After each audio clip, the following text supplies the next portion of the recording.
বিসমিল্লাহির রহমানির রহিম।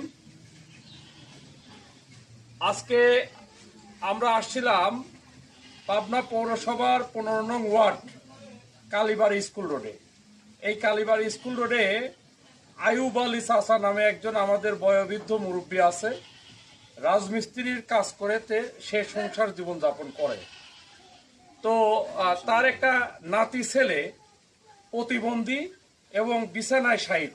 তার এই প্রতির জন্য আমাদের সাংবাদিক শিশির রহমান ভাইয়ের সার্বিক সহযোগিতায় এই হুইল চেয়ারটি প্রদান করলেন।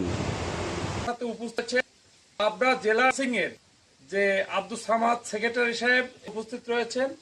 আমাদের আরেকজন ছোট ভাতিজা এখানে দাঁড়িয়ে আছেন।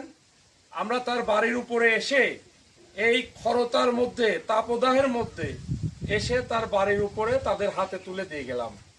এই শিশু বাচ্চাটিকে এই হুইল চেয়ার দেবে এবং এই হুইল চেয়ারে করে সে দৈনিক অন্তত পক্ষে 2-1 বার মানুষের মধ্যে যাতে বেড়াইতে পারে, চলাফেরা করতে পারে, তারই আলোকে এটা দেওয়া।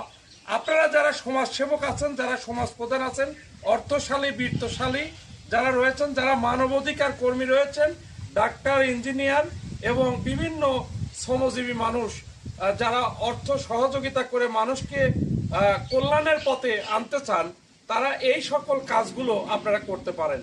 এই খরতার মধ্যে অনেকের টিউবওয়েল নাই, আপনারা টিউবওয়েল অনুদান দিতে পারেন, হুইল চেয়ার দিতে পারেন, সিঙ্গার মেশিন দিতে পারেন, তারপরে আপনারা আরও চিকিৎসা সেবা এগিয়ে আসতে পারেন। আপনারা এই সকল কাজগুলোকে আপনারা সাধুবাদ জানিয়ে সেই কাজকে আরো ত্বরান্বিত করতে সবাই এগিয়ে আসবেন।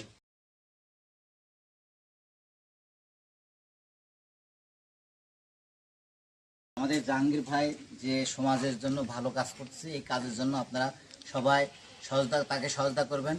তার সহযোগিতার মাধ্যমে আমরা তো নিজেরা সব দিতে পারি না। সে এই জিনিসগুলি যারা অসহায়, যাদের টিউবওয়েল প্রয়োজন, যাদের হুইল চেয়ার প্রয়োজন, যাদের চিকিৎসা সামগ্রী প্রয়োজন, চিকিৎসা সহায়তা প্রয়োজন, সে বিভিন্ন ঘরে ঘরে খোঁজ নিয়ে সেগুলি প্রদান করে। অতএব আপনারা তার মাধ্যমে আপনারা যারা বিত্তশালী তারা সহায়তা করবেন। তাকে সহায়তা করলে সে অসহায় লোকজনদেরকে এগুলি বিতরণ করবে। ধন্যবাদ। আমাকে সহযোগিতা করতে হবে তাও দরকার নেই, আপনারা নিজেরাই এসে সহযোগিতা করবেন। ধন্যবাদ সবাইকে। আসসালামু আলাইকুম।